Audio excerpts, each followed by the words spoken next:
దేశవ్యాప్తంగా మరోసారి ఇంధన ధరలు పెరిగాయి. లీటర్ పెట్రోల్ పైన ₹2.60, డీజిల్ పైన ₹2.70 పెరిగాయి. పెంచిన ధరలు ఈ ఉదయం నుంచి అమల్లోకి వచ్చాయి.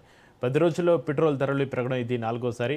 4 రోజులకోసారి ఇంధన ధరలు పెరుగుతున్నాయి. పెరుగుతున్న ఇంధన ధరలతోటి వాహనదారులపైన భారం పడుతోంది. గత 10 రోజుల్లోనే పెట్రోల్ ధరలు సుమారుగా ₹8 పెరిగాయి. మే 15న పెట్రోల్ పైన ₹3, డీజిల్ పైన ₹3 పెరిగాయి. ఇక మే 19న పెట్రోల్ డీజిల్ పైన 90 పైసల చొప్పున ధరలు పెరిగాయి. మే 23న పెట్రోల్ పైన 87 డీజిల్ పైన 91 పెరిగాయి. ఇక ఇవాళ పెట్రోల్ పైన ₹2.61, డీజిల్ పైన ₹2.71 పెరిగాయి.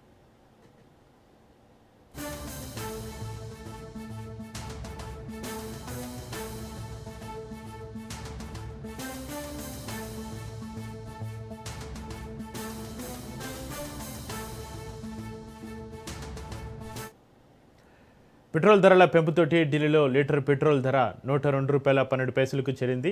ఇక లీటర్ డీజిల్ ధర ₹95.20 చేరింది. ముంబైలో లీటర్ పెట్రోల్ ధర ₹111.21, డీజిల్ ధర ₹97.83 చేరింది. చెన్నైలో పెట్రోల్ ధర ₹107.77, లీటర్ డీజిల్ ధర ₹99.55 చేరుకుంది.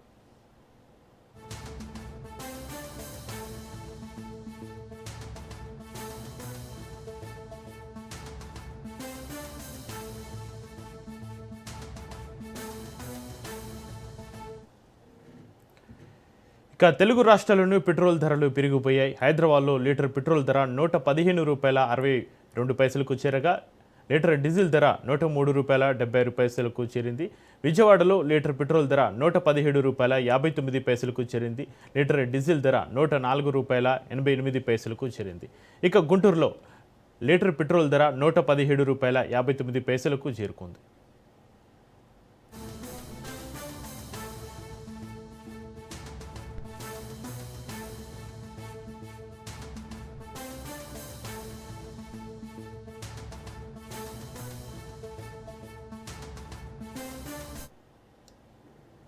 అంతర్జాతీయ ముడి చమురు ధరల పెరుగుదల, పశ్చిమాసియా ఉధృత పరిస్థితులు, రూపాయి విలువ పడిపోవడం వంటి కారణాలతోటి ఇంధన ధరలు వరుసగా పెరుగుతున్నాయి.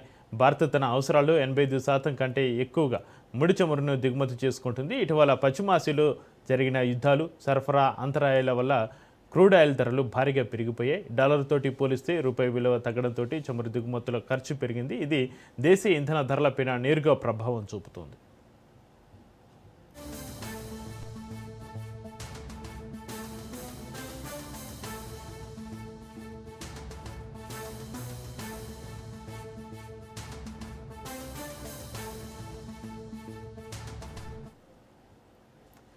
ఇంధన ధరల పెంపు సామాన్యులపైన తీవ్ర ప్రభావం చూపుతుంది. రవాణా ఖర్చులు విపరీతంగా పెరిగిపోతున్నాయి.